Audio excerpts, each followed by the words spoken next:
好感館點解要搞市集呢？好感生活體驗館咧係一個社區嘅平台嚟嘅，我哋希望每月一次嘅市集咧，可以同教會啦，同埋咧係社福機構一齊咧去服侍社區。透過市集咧，我哋可以動員弟兄姊妹咧一齊咧去建立關係咧同街坊，咁同埋咧係學習用行動啦去到回應關愛我哋嘅鄰舍。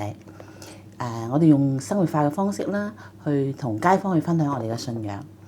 喺市集裏面咧，我哋認識到唔同嘅年齡組啦，同埋唔同種族嘅街坊嘅。咁我哋去聽下佢哋嘅心聲啦，同埋咧佢哋生活面對嘅需要同埋困難。我哋以耶穌基督嘅愛啦，去到關心佢哋啦，同佢哋同行啦，同埋咧可以為佢哋祈禱嘅。咁希望透過我哋嘅服侍啦，我哋可以喺社區裏面咧建構一個有溫度，而且咧去關愛嘅社區。當我哋去見到咧社區嘅需要嘅時候咧，願意我哋一齊咧用心咧嚟到去回應。